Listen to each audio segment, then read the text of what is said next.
महाराष्ट्रातील इतिहासाबाबत ऐतिहासिक तथ्यांवरून सुरू झालेल्या वादात आणखी एक भर पडली आहे। रायगडावर असलेल्या वाघ्या कुत्राच्या समाधीवरून हा वाद सुरू झाला आहे। संभाजीराजे छत्रपती यांनी हा पुतळा काढण्याची मागणी केली आहे, तर काहींनी त्याला विरोध केला आहे। संभाजीराजे छत्रपती यांनी याबाबत बुधवारी म्हणजे 26 मार्च रोजी पुरातत्व विभागाच्या महासंचालकांना एक पत्रही दिलं, तसंच पत्रकार परिषदेच्या माध्यमातून विरोध करणाऱ्यांना उत्तरही दिलं। या आधीही अशी मागणी करणार असं एक पत्र त्यांनी मुख्यमंत्री देवेंद्र फडणवीस यांना लिहिलं होतं। वाघ्या कुत्र्याचे इतिहासात कोणतेही पुरावे सापडत नसल्याने त्याची समाधी रायगडावरून कायमस्वरूपी हटवण्यात यावी असं आवाहन त्यांनी पत्राद्वारे केलं होतं। पण धनगर समाजाचे नेते लक्ष्मण हाके यांनी वाघ्या कुत्र्याची समाधी हटवण्यास विरोध केला। गरज पडली तर यासाठी तीव्र आंदोलन करू, न्यायालयात जाऊ असं त्यांनी म्हटलं आहे। आता इतिहासकार काय सांगतात आणि वाघ्या कुत्र्याचा नेमका विषय काय आहे तेच समजून घेऊया आजच्या या व्हिडिओच्या माध्यमातून। नमस्कार, मी अनुष्का आणि तुम्ही पाहताय दैनिक राज्य लोकतंत्र। सुरुवातीला पाहू की संभाजीराजे छत्रपती काय म्हणाले आहेत। संभाजीराजे छत्रपती हे रायगड विकास प्राधिकरणाचे अध्यक्ष आहेत।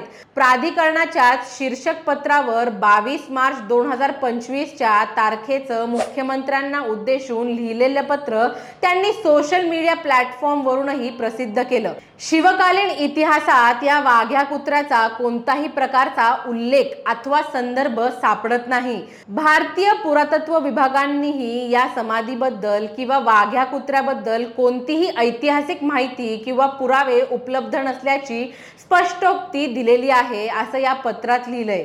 त्यामुळे छत्रपती शिवाजी महाराजांच्या समाधी शेजारी एका कल्पनेतल्या कुत्र्याची समाधी आणि पुतळा उभारणं म्हणजे हे महाराष्ट्राचं दुर्दैव, श्रद्धेची कुचेष्टा आणि महाराजांशी केलेली थोर प्रतारणा आहे असंही पुढे पत्रात म्हटले। भारतीय पुरातत्व विभागाच्या धोरणानुसार 100 वर्षांहून अधिक पुरातन असलेली संरचना संरक्षित स्मारक म्हणून गणली जाते। त्यामुळे वाघ्या कुत्रा समाधी संरचनेस 100 वर्ष पूर्ण होण्याआधीच ती हटवणं अत्यंत आवश्यक असल्याचंही संभाजीराजेंनी म्हटलं। संभाजीराजे छत्रपती यांची ही मागणी अतिशय योग्य असल्याचं इतिहास अभ्यासक इंद्रजित सावंत यांचं म्हणणं आहे। इंद्रजित सावंत यांनी रायगडावरील शिवाजी महाराजांच्या समाधीचा इतिहास सांगणारं शिवछत्रपतींच्या समाधीचा शोध व बोध हे पुस्तक लिहिलं आहे।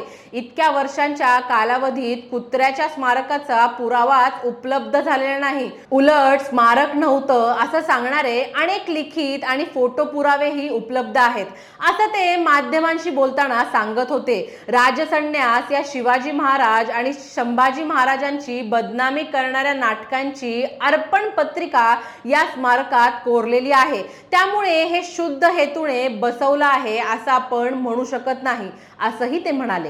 रायगडाचा अभ्यास करण्यासाठी 2000 च्या आसपास पुण्यातील एका आर्किटेक्ट गोपाळ चांदोरकर यांनी काही लोकांसोबत शिवराई नावाची संस्था काढली।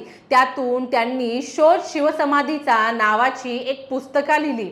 त्या पुस्तकात आता जिथे छत्रपती शिवाजी महाराजांची अष्टकोनी समाधी आहे तिथे त्यांची समाधी नसून खरी समाधी कुत्र्याचं स्मारक आहे तिथेच आहे असा गंभीर, संवेदनशील आणि असत्य दावा केला गेला असं सावंत सांगत होते। ते खोटं वाचल्यानंतर त्यांनी महाराजांच्या समाधीबद्दल शोधाशोध सुरू केली। शिवाजी महाराजांच्या निधनानंतर त्यांच्या दहनाचे संदर्भ सापडतात।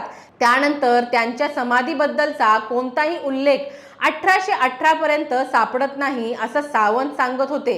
10 मे 1818 रोजी पेशव्यांकडून रायगड ताब्यात घेणारा इंग्रज अधिकारी कर्नल प्रॉथर 1869 ला रायगडाला भेट देऊन त्याबद्दल दिनबंधूमध्ये लिहिणारे महात्मा फुले, महाराष्ट्रातील सगळ्या किल्ल्यांना भेट देणारा बुक ऑफ बॉम्बे पुस्तकाचा लेखक ब्रिटिश इतिहास अभ्यासक जेम्स डग्लस यापैकी कोणाच्याही लिखाणात कुत्र्याच्या स्मारकाचा उल्लेख येत नाही।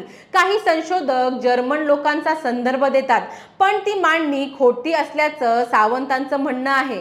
HD कॅन्डल नावाच्या बांधकाम विभागात काम करणाऱ्या इंग्रज अधिकाऱ्याने अष्टकोनी समाधीचे नकाशे तयार करून घेतले।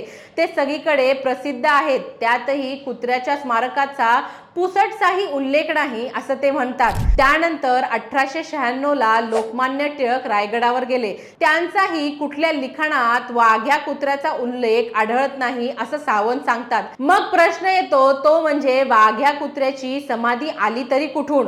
कुत्र्याबाबत पहिला उल्लेख 1905 साली रायगड किल्ल्याचं वर्णन नावाच्या एका पुस्तकात ची ग गोगटे यांनी पहिल्यांदा केलेला सापडतो असं सावंत सांगत होते.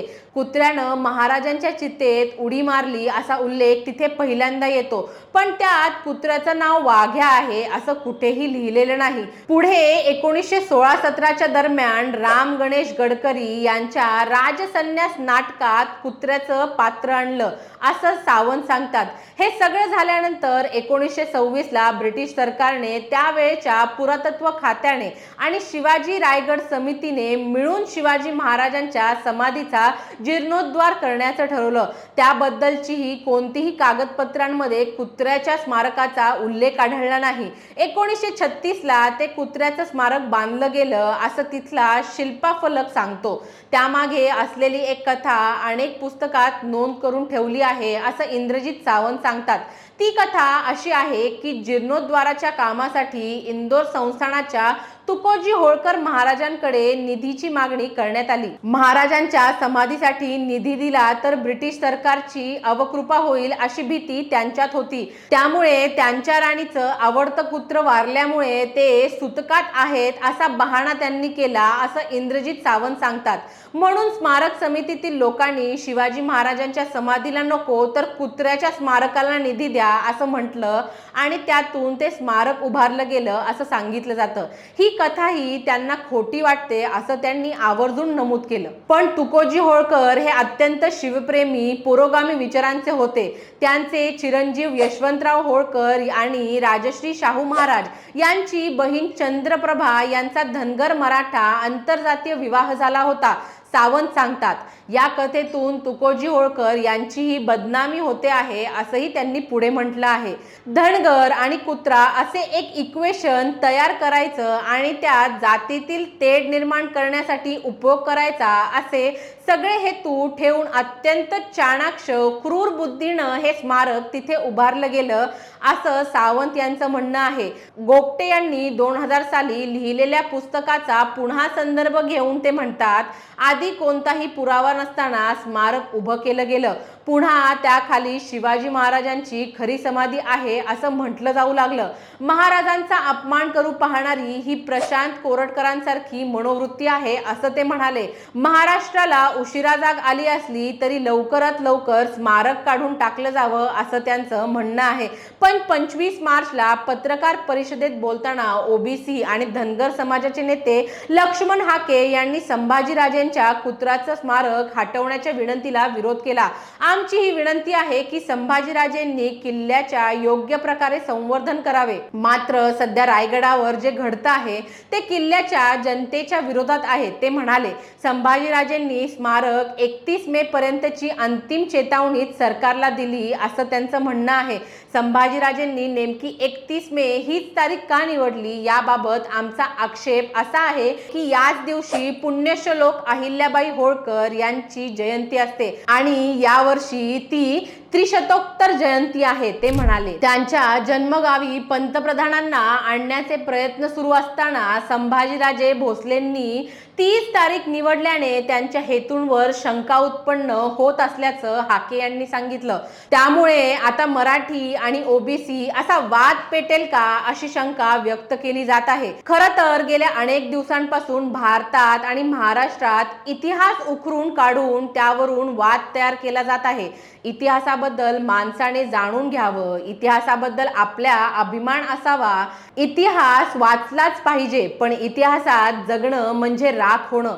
त्यासाठी आता जनतेनं सुज्ञ होणं गरजेचं आहे, नाहीतर राज्यांची राख करण्याचं काम हे राजकारणी करतीलच. या माहितीबद्दल तुमची मते आणि प्रतिक्रिया आम्हाला कमेंट करून नक्की कळवा आणि जर राज्य लोकतंत्र चॅनलवर नवीन असाल तर चॅनलला सबस्क्राईब करायला विसरू नका. धन्यवाद. दैनिक राज्य लोकतंत्र.